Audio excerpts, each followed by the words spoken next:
Boa noite, galera. Boa noite, Flávio. Ei, TL.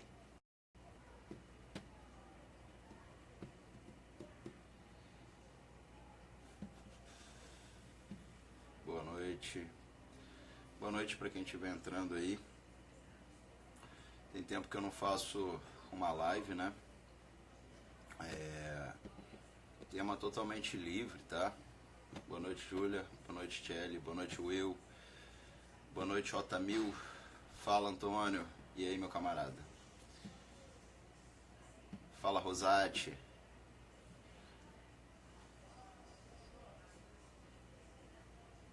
Vamos ver essa lista aí, Flávio. Fala, Sérgio. E aí, meu amigo? Quero aprender essas técnicas aí do ozônio. Quero aprender essas técnicas do ozônio aí pra ver se eu boto o cabelo de volta aí, que tá foda. A idade tá batendo, tô ficando careca. E parar com a testosterona nem pensar. Começar a finasterida também nem pensar.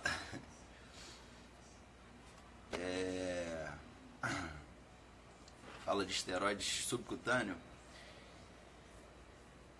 Não costuma doer não, tá? É muito mais tranquilo do que a aplicação intramuscular, né? Na minha opinião aí é o que há de mais prudente aí. Texto tá batendo, e a careca tá chegando. É aquilo, né, cara? Eu, sobre calvície, é aquilo, né? Fala, Ribeiro Matheus.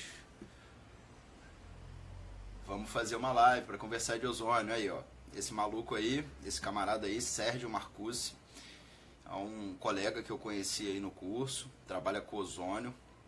Ficou de me ensinar aí os segredos do ozônio para eu aprender sobre isso.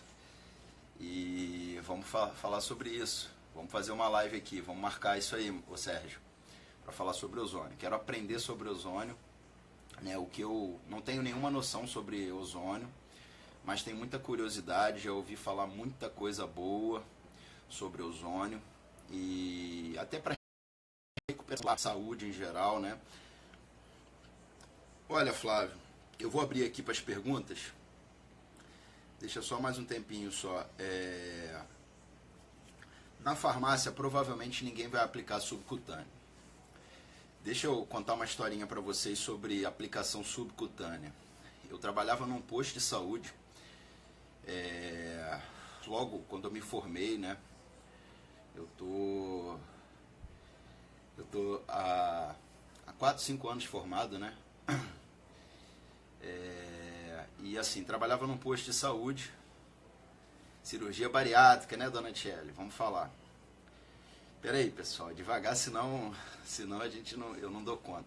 Mas deixa eu contar essa história aqui, eu vou abrir aqui esse quadradinho para as perguntas, e aí eu vou respondendo as perguntas, tá? Eu trabalhava num posto de saúde quando me formei, e cara, posto de saúde é triste, né? Você chega lá, aquelas pessoas com doenças crônicas, hipertensão, diabetes, obesidade, totalmente desesperançosas e vão lá muitas das vezes para pegar o remedinho, para pegar aquela receitinha na farmácia popular, né? E eu trabalhava desanimado ali e assim, você via às vezes o prontuário dos colegas anteriores, né? De uma linha, 2 linhas.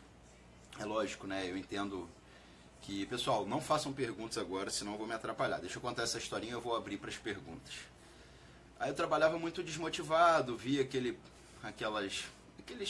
pacientes, né, que iam atrás só de medicação, de medicamento, minha receitinha e tal, às vezes com diversas queixas, né, e sem solução, tomando aqueles remedinhos básicos, né? Não vou ficar demonizando o remédio, mas só para vocês terem aquela noção dos remédios básicos de posto de saúde. Omeprazol, ranitidina, aqueles antipertensivos, insulina, enfim.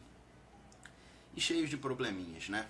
E aí eu fui me atrever a falar sobre dieta e comecei a pegar aquelas senhorinhas cheias de dores no corpo, com osteoporose, usando bifosfonados, e comecei a pegar e prescrever esteroides para as senhorinhas.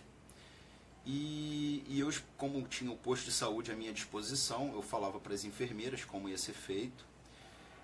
Até por que eu estou falando isso? Porque o colega aqui perguntou, Romulo, se for numa farmácia, algum farmacêutico ou algum técnico vai me aplicar a subcutânea? Provavelmente não. Por quê? Porque o que vem escrito na medicação é o uso IM, né?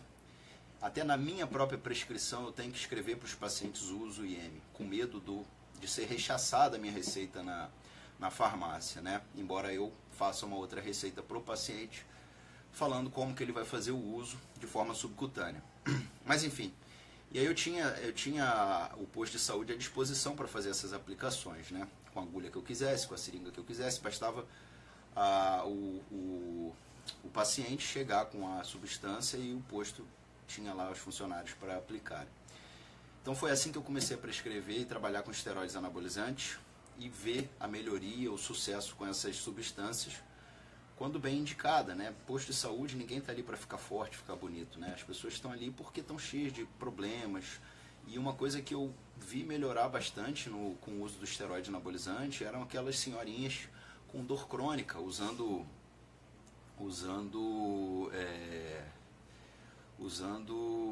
diversas substâncias analgésicas, cheias de efeitos colaterais e sem solução, né?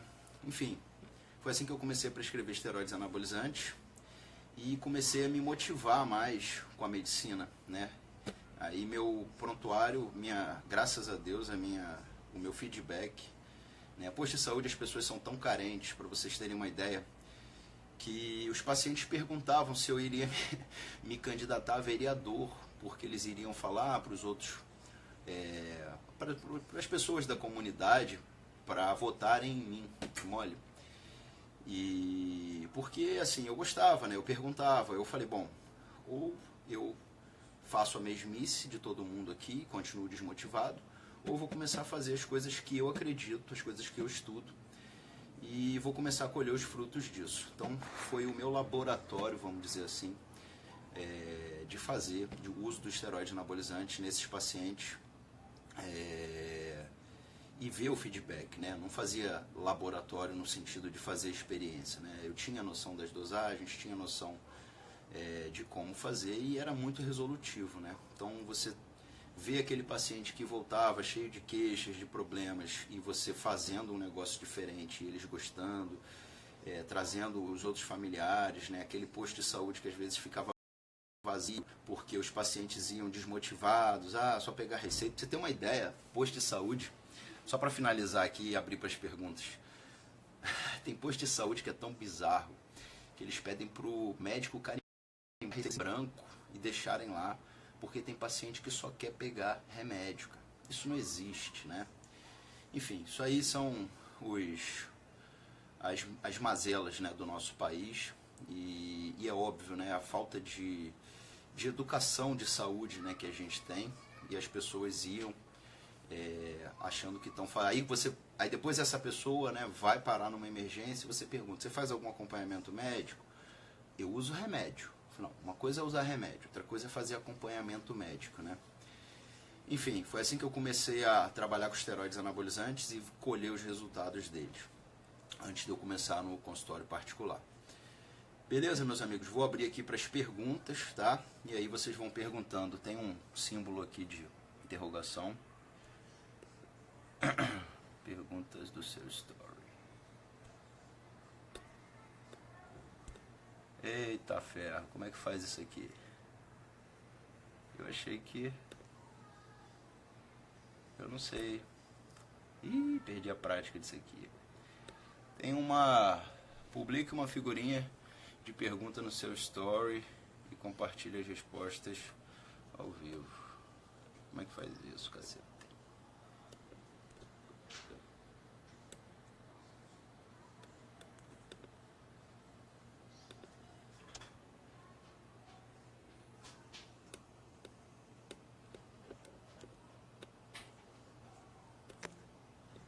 Não sei.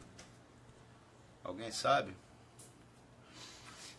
símbolo aqui de perguntas. Acho que eu já piscou aqui. Vamos lá. A pergunta do cara. Como sugerir para o meu médico o uso de TRT subcutâneo? Olha, cara, geralmente médico não gosta desse tipo de coisa, né? Mas se fosse eu, no caso, tá? Se eu fosse seu médico e não conhecesse o uso de TRT subcutâneo, eu iria falar, cara, onde você viu isso? Né? Quem falou sobre isso? Quem foi o louco que falou sobre isso? E iria mostrar para ele, olha, cara, tem um médico que fala sobre isso, que tem fundamento, tem artigo científico. E hoje, cara, basta você botar no Google Scholar, S-C-H-O-L-A-R, Google Acadêmico, estão lá os artigos. Os primeiros artigos sobre uso de testosterona subcutânea injetável foram feitos com transexuais, tá? Tem 2 artigos bem recentes e um deles, o primeiro, foi feito com transexuais.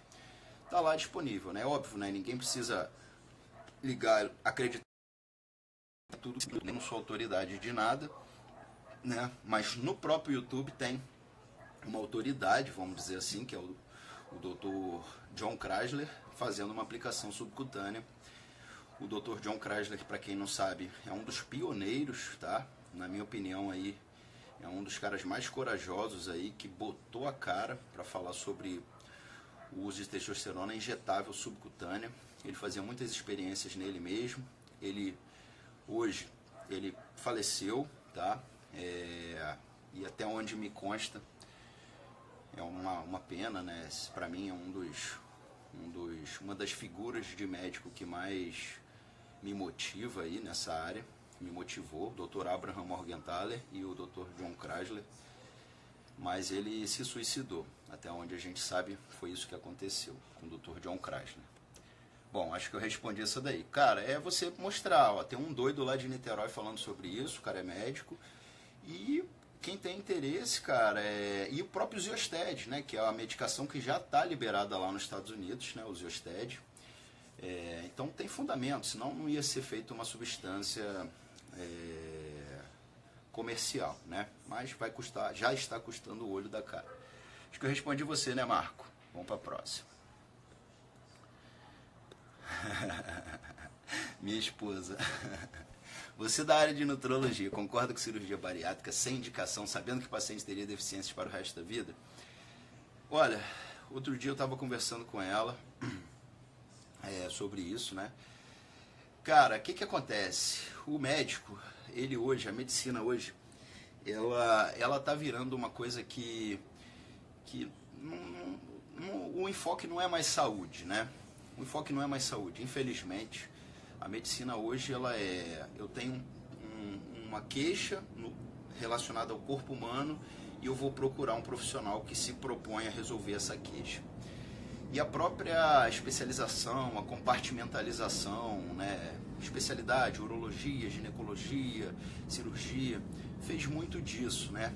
E assim, eu não quero ficar criando teoria da conspiração, mas a coisa está muito mercadológica, né? E, como eu falo, ninguém é dono da verdade, mas nós médicos, né, que temos... que você está inserido no meio, você vê a evolução dos pacientes, né? E você vai formando seu senso crítico, né? Então, é triste, mas você falou, né? Eu não concordo, tá? É a minha opinião. Respondendo, né? Vamos responder, vamos assumir postura aqui. Eu não concordo com cirurgia bariátrica, muito menos sem...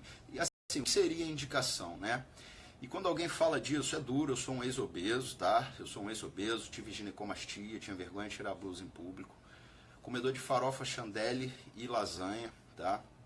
E... enfim, eu sou completamente contra cirurgia bariátrica. Por quê? Tá? Vou te dar meu raciocínio. Quando eu vejo um médico, um especialista falando, o paciente faz dieta, já tentou de tudo e não emagrece. Tentou de tudo e não emagrece o caralho, tá? Porque se esse cara fosse, por exemplo, para uma ilha do náufrago, esse cara ia emagrecer. Então não é que ele tentou dieta, ele não fez dieta, ele não conseguiu seguir aquilo ali. Porque, tudo bem, cada metabolismo é de um jeito, Mas não existe você sintetizar matéria, tá? Não existe você sintetizar matéria orgânica sem comer, caralho. Porra, não existe.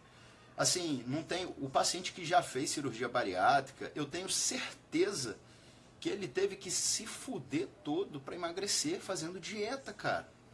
Entendeu? E assim, o mais triste da cirurgia bariátrica, na minha opinião, cara, é o déficit proteico que essas pessoas ficam. Todo mundo fala em emagrecer, mas ninguém fala de massa muscular, ninguém fala que o tecido muscular é importante. O tecido muscular é importante. Proteína, você é proteína da unha até o pé até o cabelo, entendeu? A sua imunidade, os seus hormônios, os seus sinalizadores todos no seu corpo, entendeu? Então você vai depletar a capacidade, vai diminuir a capacidade de digestão, de absorção de proteína do cara para o resto da vida, fora as vitaminas, né? Principalmente vitamina B12. E você vem ainda me dizer que essa porra é cirurgia metabólica, você cria uma síndrome desabsortiva no cara e vem dizer que isso é cirurgia metabólica. Pelo amor de Deus, eu sou completamente contra. O problema do obeso é aqui e não no trato gastrointestinal. O trato gastrointestinal dele está saudável. Você tem que trabalhar a cabeça dele. E é lógico, pessoal, eu falei mais cedo aí, ontem eu fui num rodízio de pizza comigo a um porco.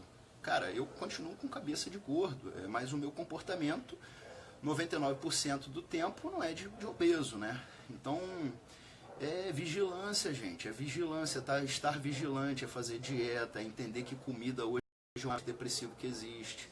E a comida, ela tá impregnada de coisas que dão prazer, você come, sente prazer. Quem não gosta de comer massa aqui, meu Deus do céu? Comer farinha de trigo, cara, é delicioso, eu adoro, eu sou humano. Eu não gosto de comer sardinha, mas eu como. Aquilo é horrível, mas eu como. Tem ômega 3, tem proteína, entendeu? Tem vitamina, enfim, cara, eu não posso me render. É igual eu vejo colegas dando plantão, fazendo chacota às vezes de mim. Ah, você tá comendo de novo? Porra, você tá almoçando de manhã, 10 horas da manhã, você tá almoçando frango com arroz? Eu falei, não, isso aqui é meu lanche. Por quê? Porque essas pessoas, na cabeça delas, aquilo ali, o padrão de normalidades é o que elas vivem, entendeu? Eu lembro quando eu treinava de manhã na academia, antes de ir para a faculdade, que eu tirava uma marmita, 8h30 da manhã, uma marmita com batata doce e frango fria, aquela batata doce escura, ruim de deglutir pra caralho, no ônibus, e as pessoas olhavam pra mim assim, tipo, meu Deus, da onde saiu essa criatura às 8h30 da manhã comendo batata doce e frango? Agora, se eu tirasse um pacote de traquinas, ninguém ia falar nada. Então, meus amigos, sem querer criar polêmica e ficar criando teoria da conspiração, a nossa sociedade está doente. Eu amo comer açúcar, eu amo comer massa, eu amo comer farinha, como todo mundo. Como aquilo ali e o meu cérebro, entendeu? De prazer, como todo mundo. Só que eu tenho que me manter vigilante se eu quero criar meu filho, envelhecer, ver ele tendo filhos, ter meus netos e viver de forma saudável. Então, a gente fala muito de esteroide anabolizante como se fosse grande vilão, e o grande vilão começa pela boca, pela nossa alimentação, pelo nosso comportamento cada vez mais sedentário, tá certo? Acho que eu respondi a minha nobre esposa aí. Eu sou contra a cirurgia bariátrica. Grande amigo Dog Builder, vamos lá. Grande amigo Rômulo, será que a Durateston de farmácia irá voltar? Vai demorar muito. Olha, o que eu recebi de notícia aí de representante farmacêutico da drogaria Venâncio foi que volta agora no mês que vem, tá? No mês 5 agora vai voltar. Beleza? Respondido também. Relação de atrofia e dor testicular. Cara, já falei isso uma vez aqui, porque tem que explicar um pouquinho de anatomia, mas vamos lá, vou falar de novo. Quando você começa uma TRT, você tem geralmente uma diminuição do tamanho testicular. Sim. Se essa diminuição for muito acentuada, a ponto do testículo ficar num tamanho tão reduzido, quem é homem sabe, né? E a mulher sabe também, né? Que o testículo ele fica enrugado e ele fica esticado e ele fica enrugado, né? E isso acontece com frio, com a diferença de temperatura, né? A gente tem um músculo chamado cremaster que fica ligado a esse testículo e junto a esse músculo descem vasos, os canalículos, né? Que vão conduzir o sêmen, enfim. Os vasos plexopampiniformes, a artéria gonadal, enfim, descem todos os vasos junto a esse funículo espermático e esse músculo cremaster. E quando está muito calor, esse músculo relaxa e o testículo faz as suas funções naquela temperatura. Quando está muito frio, o músculo contrai e o testículo vai para próximo da cavidade abdominal, isso para funcionamento enzimático pleno. Quando o testículo está muito diminuído e você tem a contração desse músculo cremaster, o testículo ele pode entrar no canalículo, no funículo espermático por onde ele desce, e isso gerar um incômodo.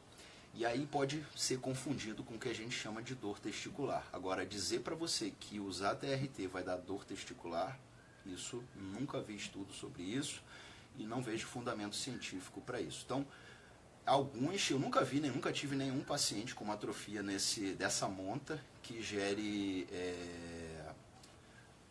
esse desconforto, tá? Mas tem alguns pacientes que se incomodam, meu testículo diminuiu de tamanho e eu quero fazer alguma substância para aumentar o tamanho do testículo por questão estética.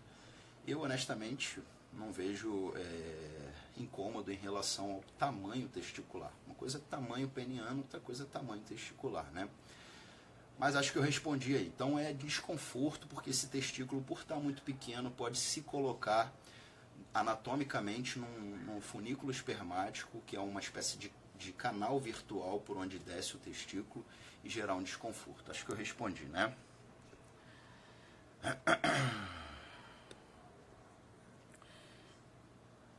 Vamos ver. TRT semana mexe com o eixo. Aí você me quebrou, cara. Tem que elaborar melhor isso aí. Se uma TRT bem feita vai suprimir seu eixo, sim, tá? Se é isso que você perguntou, com certeza. Uma TRT bem feita vai suprimir o eixo, por isso que eu sou contra esse negócio de ficar ligando e desligando o eixo. Vamos ciclar, que é aquilo, né? O pessoal acha que não, vou fazer um ciclinho para ganhar uma massa muscular e tal, depois eu paro e volto. Você vai perder aquilo ali. Você só sustenta uma condição suprafisiológica se você der essa condição suprafisiológica. Então, não pense você que vai manter a massa muscular exuberante que você conquistou voltando aos seus níveis basais de testosterona. Tá? Eu sou contra ficar ligando e desligando o eixo. Não só por isso, mas porque você vai ter prejuízo metabólico na sua saúde. Baixa testosterona é ruim para a sua saúde. Tá? Vamos lá.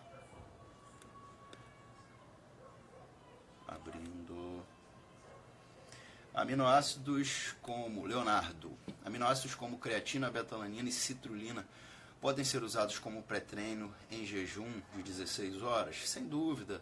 Você diz para durante o jejum? Olha, não, na minha opinião não. Se a proposta é você fazer jejum, tá? Independente de você fazer spike de insulina ou não, você quer dar um repouso para o seu trato gastrointestinal, né? E se você está dando aminoácidos ali, você vai estar de alguma forma quebrando o seu jejum, tá? Não é só pela questão de dar spike de insulina ou não, porque se fosse de não dar só spike, dar picos de insulina, você poderia comer gordura e tá tudo certo, e não tá quebrando o jejum, entendeu? Eu fiz um vídeo sobre jejum, vejam bem, pessoal, jejum, existem estudos aí falando de jejum e longevidade, isso aí tá bem consolidado, tá? Jejum intermitente, fazer jejum com comprimento de telômero, enfim, não é minha área de atuação, mas eu sei que existe isso sim. E eu acredito totalmente nisso. Agora, para quem é fisiculturista, quer ganhar massa muscular além do normal, ficar gigante, pesar mais de 100 quilos, ter percentual de gordura baixo, Na minha opinião, falei sobre isso no vídeo e vou repetir aqui. Jejum tem que ser um jejum de 24 horas a cada 7, 10 dias, para você dar uma espécie de um passo para trás para poder dar 2 passos para frente. Por que isso? E eu falo isso nesse vídeo, depois assistam, quem não assistiu. Principalmente pela questão de você dar um repouso para o seu trato gastrointestinal. O seu trato gastrointestinal, ele tem no epitélio dele, na parede do seu intestino, ele tem um epitélio. O epitélio é o que? São células que envolvem o tubo intestinal por onde ele vai absorver os alimentos, os nutrientes. E ali a gente tem um tipo de epitélio que a gente chama de microvilosidades, que são espécies de especializações celulares que aumentam a superfície de contato entre o alimento, as enzimas e esse epitélio, favorecendo a absorção dos nutrientes. E você está constantemente, principalmente na nossa alimentação hoje, totalmente inflamatória, pró-inflamatória, ingerindo nutrientes que vão estar danificando aquele epitélio. Você fazer, e o marombeiro come altos volumes várias vezes ao dia, você fazer um jejum desse, você favorece a renovação desse epitélio. Então, um jejum de 24 horas a cada 7 a 10 dias pro marombeiro que quer ganhar massa muscular, eu acho que deve ser muito interessante, sim. Agora, jejum intermitente de 16 horas todo dia, de 12 horas que seja todo dia, na minha opinião, para quem quer ganhar massa muscular, eu sou contra, tá? Respondido aí. Vamos ver isso aqui. Sal, palmito e controle de DHT. Funciona? Olha, meu amigo, eu confesso que é um fitoterápico, né? Eu não tenho uma experiência para te dizer, olha, tem pacientes que usam, começaram a usar e baixaram o DHT. Eu sou um pouco permissivo com o DHT, eu acho que ele é um hormônio importante, ele tem atuação no sistema nervoso central, principalmente para a questão de humor, libido, para o comportamento tipicamente masculino, eu acho que ele é um hormônio importante, tá? Tanto ou até mais do que a própria testosterona. E então eu confesso para você que eu não tenho uma experiência prática sobre isso. A finasterida a gente sabe que tem essa funcionalidade. Agora o sal palmeto, o que a gente sabe é que ele tem uma ação anti-inflamatória no tecido prostático e tem relatos de que ele melhora a calvície androgênica. Agora, em relação à queda de cabelo, a queda de cabelo tem relatos, né? Relatos anedóticos, né? Agora, a níveis de DHT eu não sei te dizer, entendeu? Mas, sem dúvida, tá? Entre usar finasterida e sal palmeto, eu fico com usar sal palmeto, tá?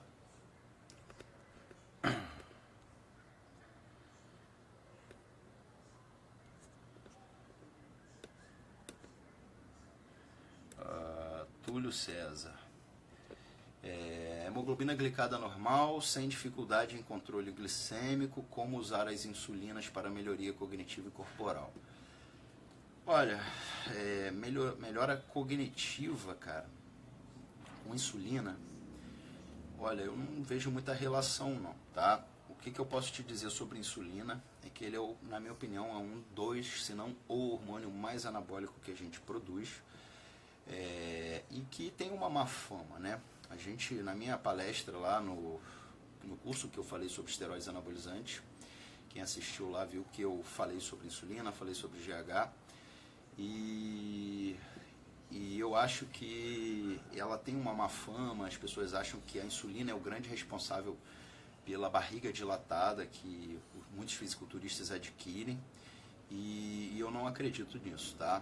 Eu acho que a insulina ela tem um poder anabólico importante, e o problema que a gente tem é o seguinte, o que a gente pensa, né? A pessoa obesa tem altos níveis de insulina e tem resistência insulínica, e aí a gente pensa que insulina é uma coisa ruim. Na verdade, ruim é você estar com a sua glicose sanguínea elevada, tendo metilação nesses vasos sanguíneos e dano endotelial. É isso que acontece. Então, o governo ele não é bonzinho, né? Ele não pensa na sua saúde só, ele pensa em economizar. Por que ele dá insulina para as pessoas que são diabéticas? Para essas pessoas morrerem menos, para essas pessoas terem menos lesão endotelial, colocar, é lógico que não resolve a base do problema, né? Essas pessoas tinham que entrar em dieta, tinham que aprender a fazer dieta, e na verdade o que ele faz? Ele dá insulina para você tirar aquela glicose excessiva sanguínea e jogar, esconder ela dentro da célula. Você até vai a obesidade delas, você vai deixar essas pessoas porque elas comem mal.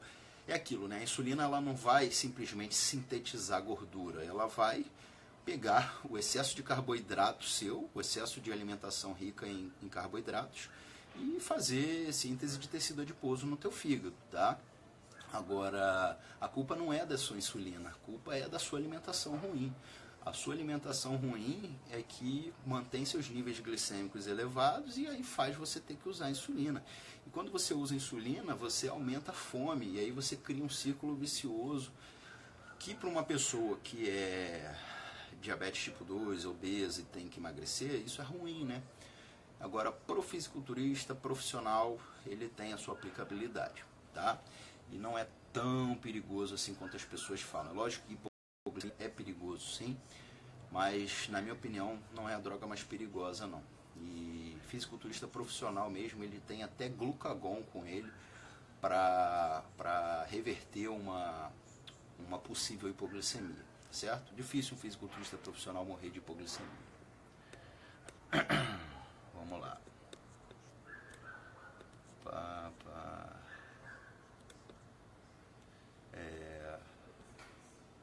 Doutor Alexandre Maduro. Doutor, me sinto fraco aos 50 anos e perdi massa e força. Preciso fazer TRT? O que me diz? Olha, cara, primeira coisa é procurar um médico, tá? E fazer exames laboratoriais. É o que eu falo e é o que eu aprendi com o Dr. Kreisler, tá? Nós não tratamos números, nós tratamos pessoas, tá? Então, e assim, o bom médico de antigamente, o médico que ia no domicílio das pessoas, ele não dispunha tanto de ferramentas complementares como a gente tem hoje, exames laboratoriais, exames de imagem. Ele tratava muito as pessoas pelo exame físico e pela anamnese, que é uma espécie de a consulta em si, né? As perguntas, o questionamento. Então, se você tem sintomas de baixa testosterona, é importante que você... Dallas, só respondendo aqui, Dallas não morreu de hipoglicemia, Dallas morreu de um evento cardiovascular, isso já está sacramentado na necrópsia dele, tá? Dallas e Rich Piana, tá? Mas eu também pensei que poderia ser. E as pessoas até falaram, morreu engasgado. Minha gente, quem morre engasgado é criança e idoso. Um cavalo daquele jeito, ele cospe até cocô pela boca se ele quiser, entendeu? Ele não morreu engasgado. No momento que ele estava se alimentando, ele sofreu um evento cardiovascular, tá? Provavelmente um infarto agudo. Foi isso que constava na necrópsia dele, tá? Depois vejam isso aí. Não foi hipoglicemia, também pensei nisso, mas não foi, tá? Então, meu amigo, você tem 50 anos de idade, a gente tem cada vez mais, está produzindo cada vez mais homens com baixa testosterona. É dosar essa testosterona, na minha opinião, o sintoma mais característico aí de que você está com uma testosterona baixa e que a TRT pode lhe trazer benefícios, é perguntar para o paciente: meu amigo, você tem acordado com pênis ereto, tem tido ereções noturnas matinais com frequência? E não, doutor, tem muito tempo que eu não tenho isso, eu lembro isso só na adolescência. Provavelmente você está com baixa testosterona e vai se beneficiar da TRT, tá certo? Então, é isso que eu penso aí. 50 anos, eu acho que tem que dosar sim. Baixa testosterona não é saudável, tá? Baixa testosterona favorece você engordar, diminui sua sensibilidade insulínica, aumenta a gordura da circunferência abdominal e diminui sua massa muscular. Isso não é saúde. Quem está falando isso? Dr. Rômulo de Niterói? Não, Dr. Abraham Morgenthaler, tá? Autoridade mundial em TRT. Metformina em off, o que você acha? Em off-season ou... deve ser off-season. Olha, eu acho que metformina, eu não sou favorável de você ficar colocando medicação. Metformina tem sua fama, ela foi extraída da planta, seria um fitoterápico, e como foi constatado as suas atividades, as suas características farmacológicas de fitoterápico, ela foi a medicamento, né? Às vezes eu até brinco criticando fitoterápico, falo, um dia que um fitoterápico for muito bom, ele vai sair da classe de fitoterápico e vai a medicamento. É uma brincadeira, mas, enfim, ela é um medicamento, tem seus efeitos colaterais, ela expolia a vitamina B12, ela pode dar distúrbios gastrointestinais, mas para o camarada que tem resistência insulínica, tem seus benefícios, né? Então, se você faz um exame de sangue em jejum e vê que a sua insulina basal está elevada, está acima de 5, né? Para mim, uma insulina saudável é uma insulina abaixo de 5, né? Mas é lógico, a gente não trata só número. E, obviamente, quem dorme pouco tem a insulina elevada, tá? Quem tem pouca massa muscular tende a ter insulina elevada também. Então, enfim, tem seus prós e seus contras. Eu, em mim, nunca usei, não uso. E uso em pacientes que têm a insulina basal, insulina de jejum elevada. Beleza? Vamos mais.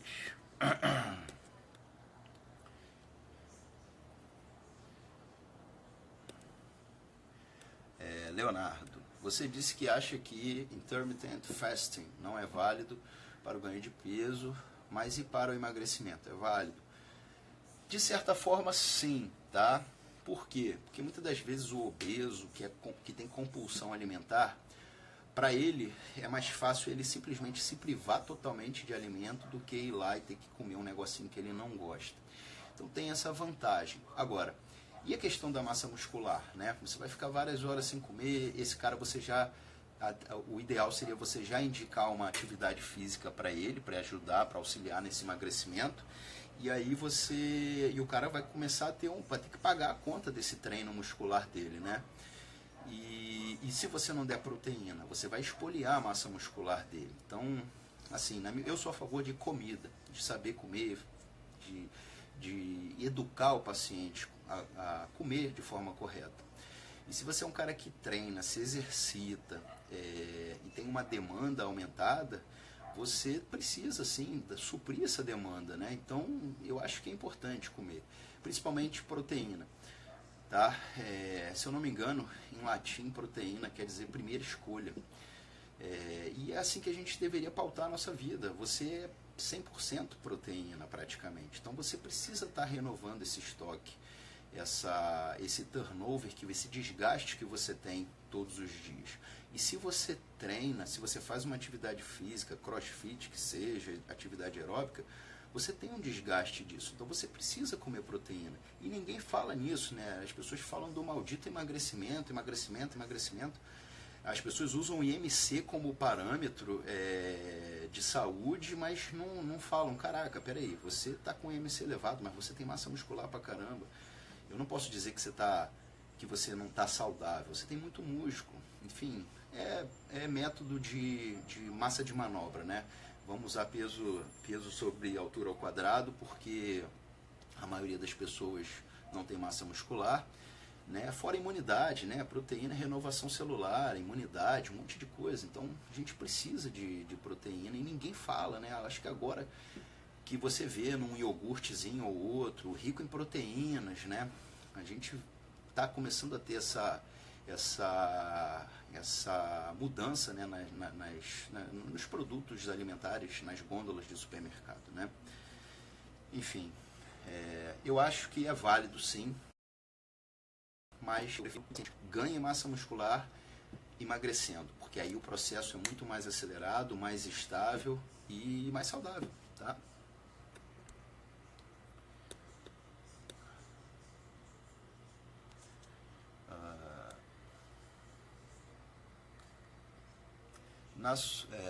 Rafael Wilson, na sua opinião, o melhor ciclo para lipólise tendo primobolan como uma das drogas utilizadas nesse ciclo?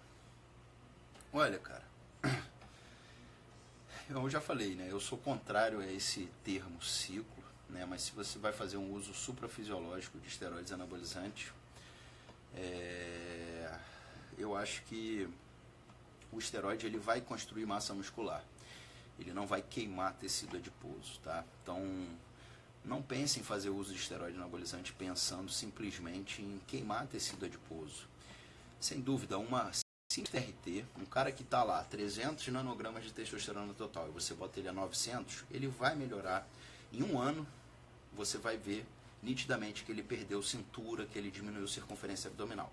Só com a testosterona é igual a que ele produz, tá? Então, você vai ter melhora assim da lipólise, mas você não tem que pensar no uso do esteroide para queimar tecido adiposo, entendeu? Por que eu falo assim? Porque ganhar músculo é muito difícil, pessoal. Queimar gordura não é tão difícil assim, entendeu? É você se colocar num saldo energético negativo e você ganhando músculo, você favorece ainda mais isso. Então, assim, não tem esteroide que vai queimar a gordura.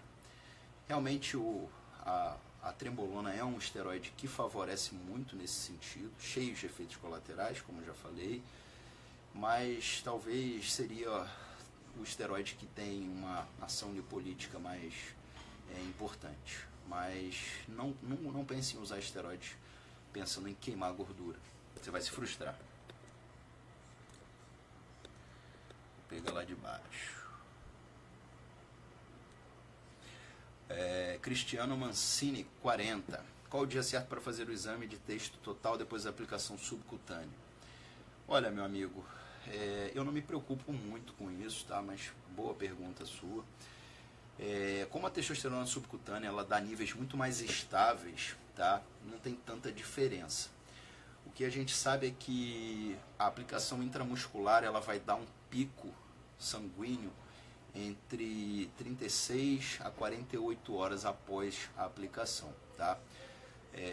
E a subcutânea a gente não tem esse dado ainda tão preciso, tá? Mas não me importaria.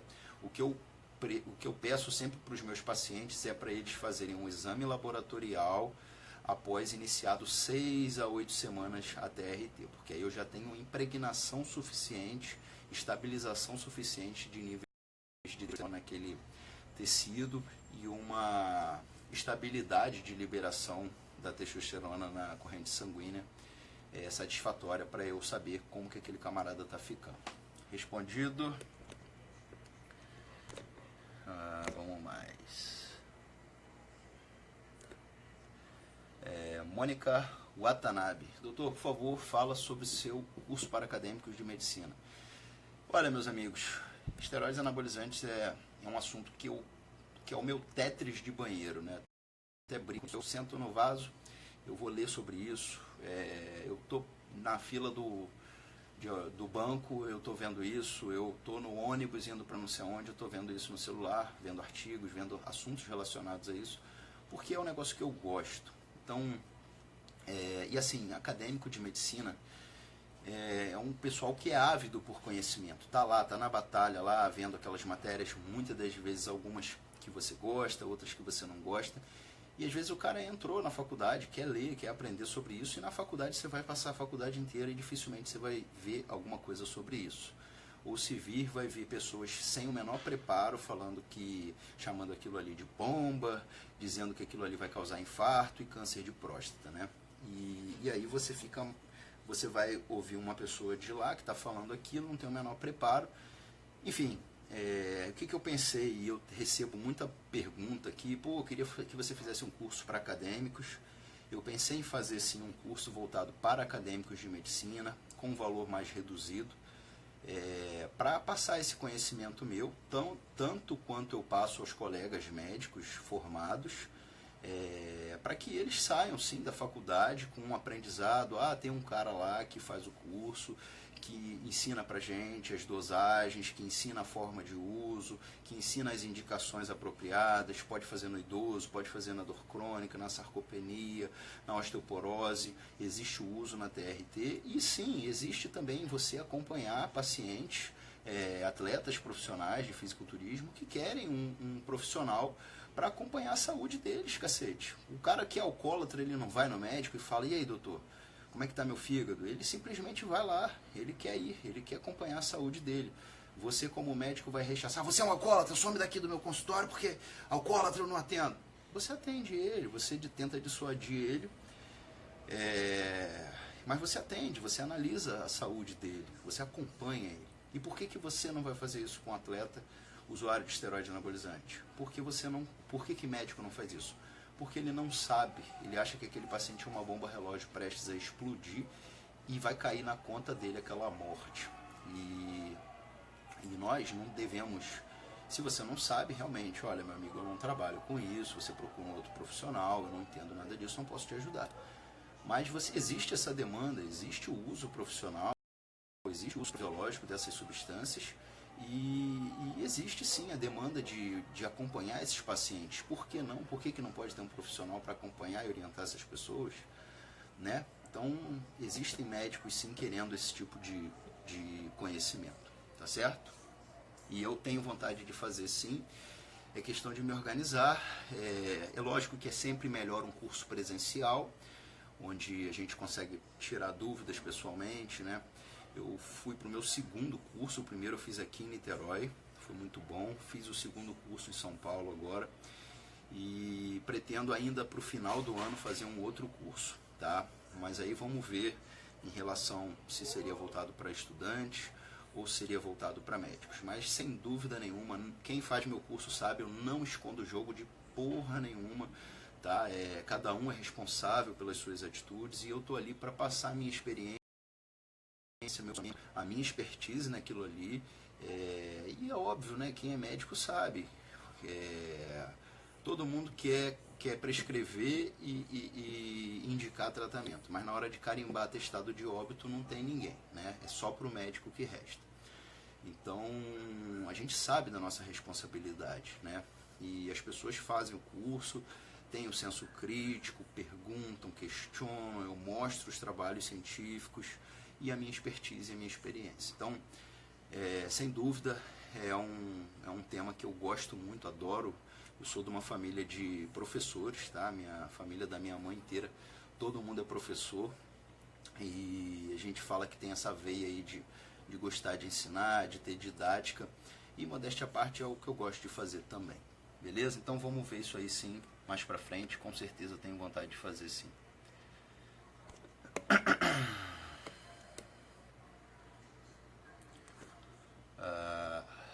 Felipe 777666.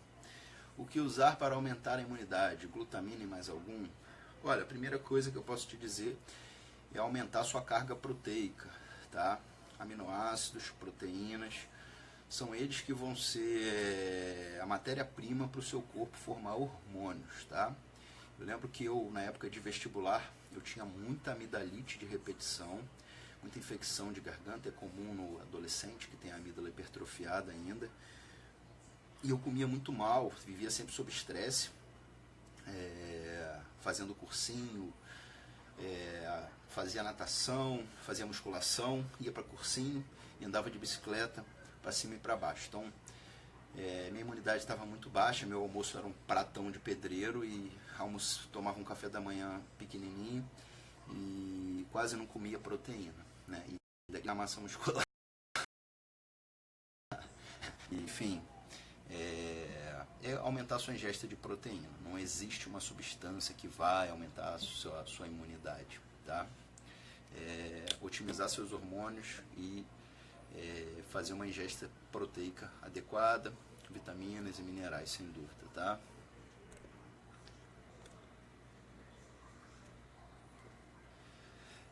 Rafael Wilson, tem 33 anos, que caminho seguir para uma reposição hormonal bem feita ao longo da vida? Olha, tem pacientes com menos de 30 anos fazendo RT? Tenho sim, tá? Não é o padrão, tá? Mas tem sim, como eu falei, hoje em dia nós estamos tendo cada vez mais homens com baixos níveis de testosterona e esses baixos níveis de testosterona estão espoliando a qualidade de vida, de saúde desses pacientes. E às vezes esse paciente bateu aqui, bateu ali, não conseguiu ou já estava fazendo uma TRT, na grande maioria isso, O médico passa androgel, passa testosterona transdérmica de farmácia de manipulação, mas ele não passa agulha porque ele tem medo ou porque ele não sabe. Então, recebo muitos pacientes fazendo uso de androgel, de acheron, de testosterona transdérmica de farmácia de manipulação, que tiveram alguma melhora e aí que aí acabaram caindo nos meus vídeos no YouTube sobre testosterona injetável, mas ficaram com medo e procuraram ajuda para repor essa testosterona de forma injetável. Então, cara, que caminho seguir é procurar um médico e fazer o acompanhamento, né? Não tem mistério, né? A sua saúde, você repor o hormônio, um hormônio importante como a testosterona, é sinônimo de saúde, tá? Falem o que quiserem, lógico, tá? Não sou hipócrita, já falei, falo e repito, como a maioria dos médicos aí famosos, eles não fazem, eu não tenho por que pagar de politicamente correto. Já fiz uso de esteroide anabolizante em dosagem suprafisiológica? Sim. Já fiz uso de testosterona em dosagem suprafisiológica? Sim. Quando eu quero ganhar massa muscular, eu faço isso. Isso é sinônimo de saúde? Não. Mas você vai morrer por causa disso? Não, né? Então, TRT é sinônimo de saúde, tá? Quando a gente fala de TRT, a gente está falando totalmente de saúde. Agora, fazer um uso suprafisiológico não é sinônimo de saúde, mas também não vai te matar.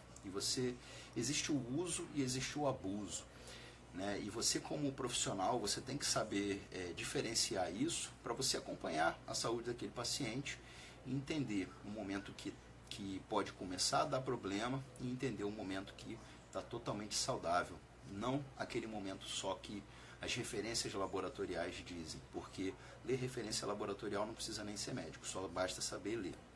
Então é procurar um profissional que saiba trabalhar com isso. Beleza, meu amigo?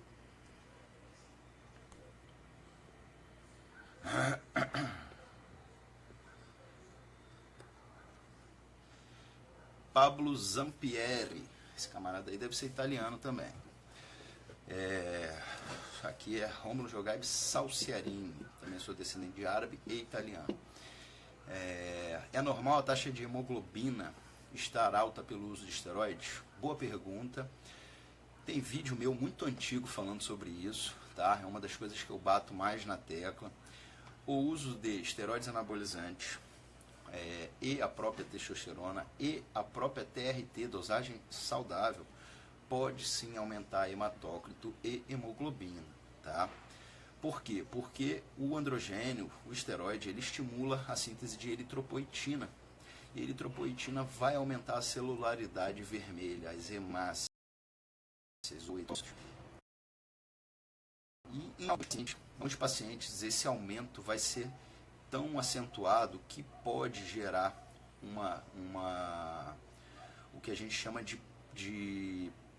na verdade não é poliglobulia, né? Mas é uma eritrocitose, um aumento da celularidade vermelha, e o aumento das hemácias pode sim favorecer um evento trombótico, uma oclusão sanguínea daquilo ali.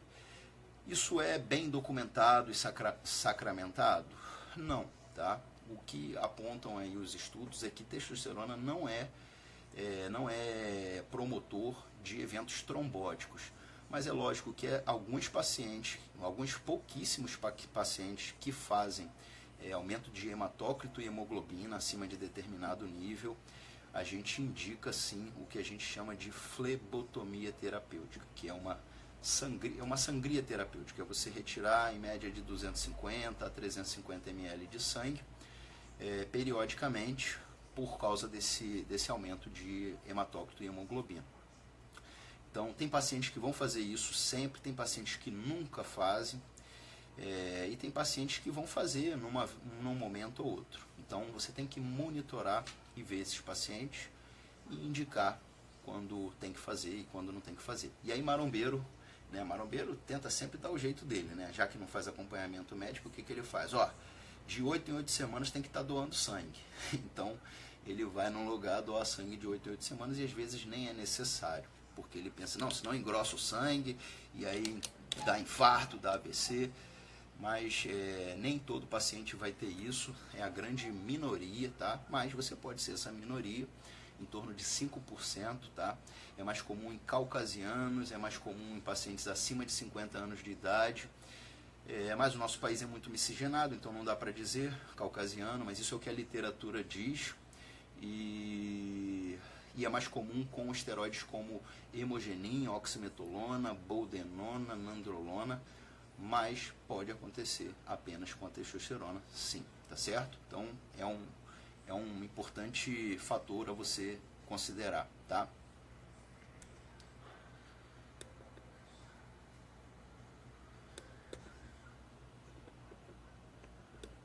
Às vezes atrofia e dor no testículo pode ser varicocele. Sim, sim, pode ser varicocele também, né? Mas eu acho que é o que o colega estava se referindo ali, na verdade, era a questão de diminuição do testículo e a fuga desse testículo para o funículo espermático e a dor, né? Eu vi uma pergunta interessante aqui. Taxa de hemoglobina. A subcutânea, tipo aplicar 2 ml, não causaria lipodistrofia? Desculpa se a pergunta foi imbecil. Não. O que acontece? Aplicação subcutânea, a gente não preconiza 2 ml, né? Você sempre começa com uma dosagem mais baixa. Por exemplo, o Deposteron ele é 100 mg por ml. Eu não tenho observado problema nenhum em você fazer 1 ml por spot, por ponto de aplicação, tá? Mas, por exemplo, a nandrolona de farmácia, que tinha e que deve voltar em breve aí no mercado, ela é 50 mg por ml, muito menos concentrada. E na minha mãe, por exemplo, na minha sogra, que fazem uso, a gente fazia aplicação mensal, né? Como ela é um éster bem lento, decanoato, eu chegava a aplicar 2,5 ml na minha mãe. Então, por aplicação de nandrolona. Então, não tinha problema nenhum na região, não tinha lombo, inflamação, nada disso. E ficava satisfatório. Agora é lógico, você vai falar de esteroides de mercado negro, é um pouco mais complicado, sem dúvida. Mas assim, a regra básica é: esteroides anabolizantes mais concentrados tendem a ser mais inflamatórios.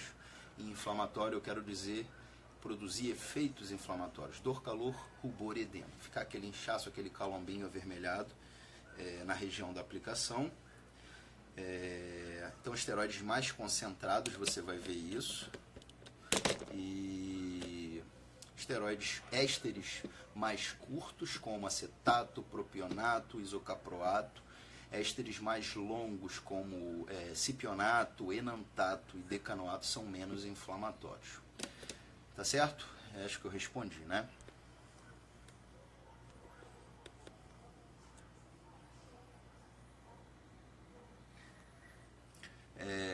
Finasterida não é aconselhável. Não é aconselhável? Ribeiro Mateus.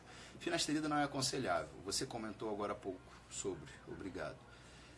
Cara, eu não faria, eu não indico finasterida para paciente nenhum.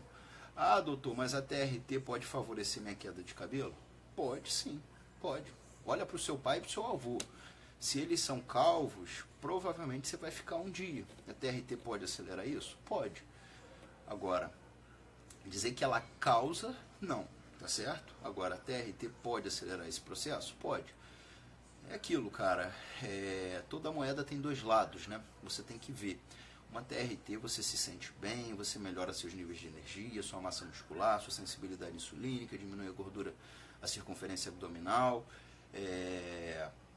melhora o humor, melhora a libido, melhora a ereção, melhora o sexo, o orgasmo, enfim.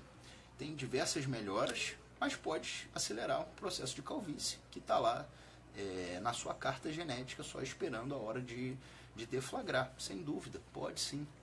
Agora é uma escolha, uma possibilidade.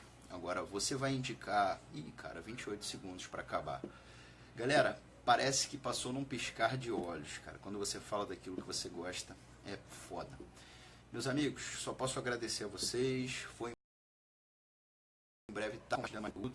Obrigado pela audiência, pelas perguntas, pelo carinho de vocês todos, tá? O feedback é muito positivo e eu só posso agradecer. Bom sábado para todos. Um beijão.